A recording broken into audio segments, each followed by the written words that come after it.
Thank you so much. You know that now I'm a mother. I produced, I understand it very well.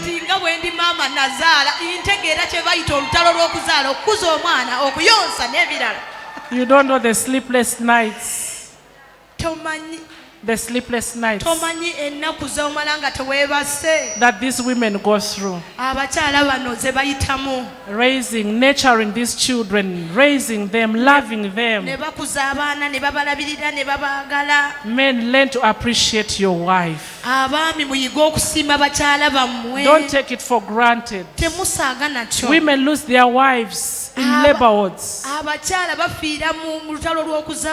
And for you, open your mouth, you stupid woman. I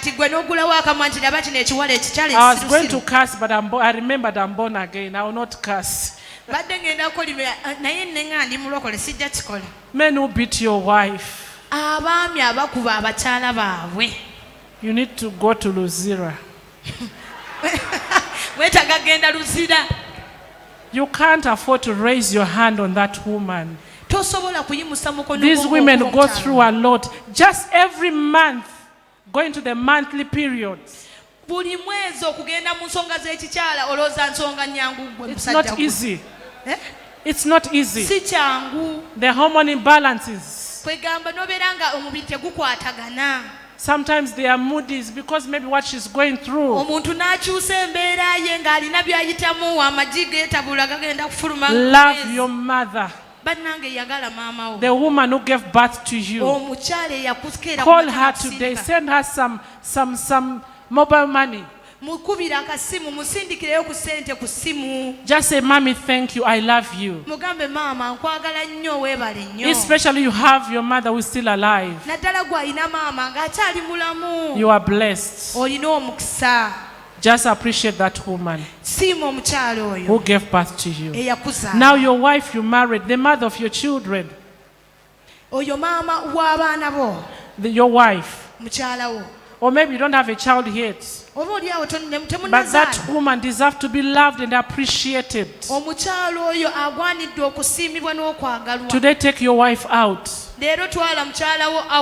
Even if you don't have money, buy a cup of tea. Buy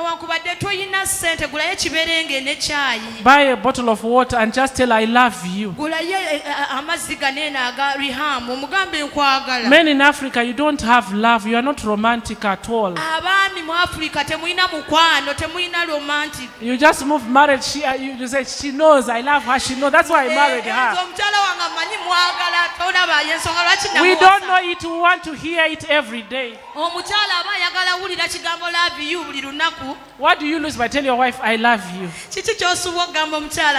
That word alone, it will make us to cook for another 15 days.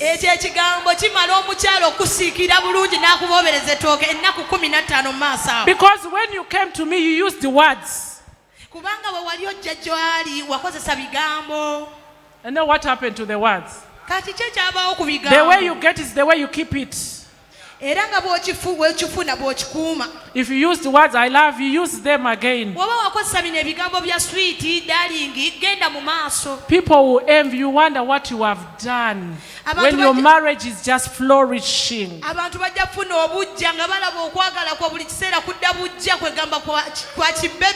Because you have just loved that woman. Sweet 16 has given me money. Thank you so much for loving me.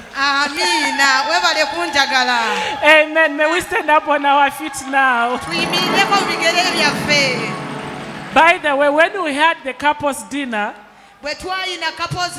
on 14 February, my sweet 16 and her husband were the guests of honor. And they've been married for how many years?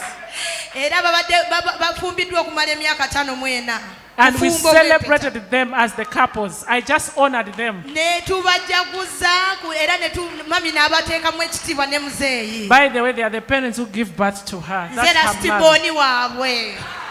That is last born. Amen. Happy Mother's Day to all the women once again.